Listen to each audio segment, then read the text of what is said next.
Dad is behind bars in Japan tonight, charged with abducting his own children. Christopher Savoie went to Japan after his Japanese ex-wife defied American courts and took their kids home with her. Well, yesterday he took the law into his own hands and snatched the kids on their way to school, making a break for the U.S. consulate. But Japanese police were waiting. They took him into custody, and now he could be facing up to 5 years in jail. CNN's Betty Nguyen has more on what led him to this point. According to the laws in the state of Tennessee where he lives, Christopher Savoie should be spending his days playing baseball with his kids, 8-year-old Isaac and 6-year-old Rebecca. And next week I won't be playing ball with them. I won't be playing catch with them. Just won't. That week will never happen again.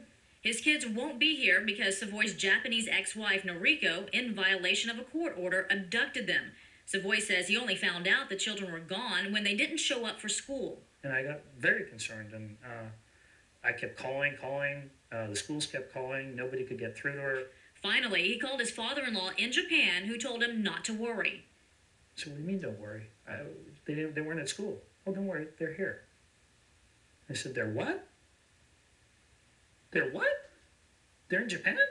Christopher Savoie had feared this might happen. He had applied for a restraining order after his wife emailed him that she was on the edge of a cliff, saying, quote, "I'm having more difficulty staying here. It's very hard to watch kids becoming American and losing their Japanese identity."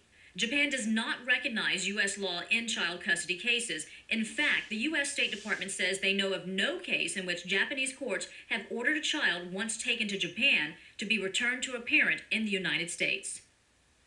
So does Christopher Savoie have any hope of getting his children back? And joining me right now, a man who has fought his own custody battle in Japan, a Navy commander, Paul Toland, is with us. His daughter was taken by his mother 7 years ago, I guess by her mother, and has been living in Japan ever since. And also back with us right now, CNN senior legal analyst Jeff Toobin to talk about this. And Jeff, let's talk about Savoie's case first. It looks like not only will he not get his kids back, but he could face serious time for kidnapping them. It's really a heartbreaking story.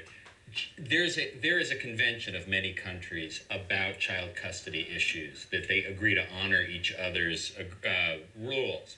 Japan is not a party to that agreement. Japan operates by its own rules, and they feel they are under no obligation to return these children to Mr. Savoie, even though he has a valid United States court order.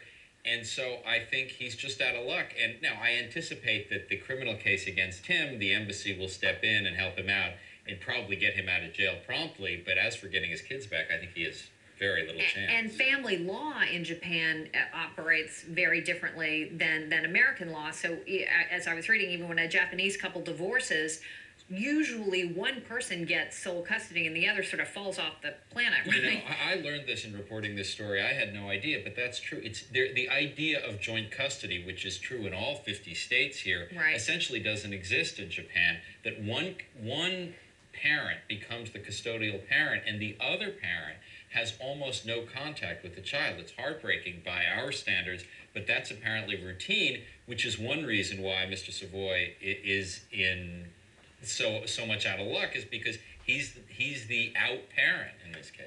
Paul, you're facing a very similar legal nightmare here. You're a Navy commander. You haven't seen your little girl Erica in what, 6 years, I think, after your former wife moved out or moved with her back in 2003. So explain what happened with you a little bit and how painful, God, that process must have been. Well, I thank you, Campbell, for having me on. And I want to say that, the cases in Japan, including my case, are particularly difficult because it's a true human rights tragedy that's gone unnoticed. There are more than 130 children like Erica. Erica was taken 6 years ago, and I have been able to establish no contact with her. Japanese authorities are not helpful. Japanese court is unhelpful. And there's really no remedies in existence. And even 2 years ago, after my wife died, I still, as the sole surviving parent of Erica, still have absolutely no contact and no means of seeing her. Stop there, Paul, because this is what is mind-blowing to me, and I want people to fully appreciate this. Is your wife passed away, the courts then gave custody to your mother-in-law. And you've had no way of intervening. I mean, did they explain the decision? I mean, you would assume at that point that you would at least have some contact.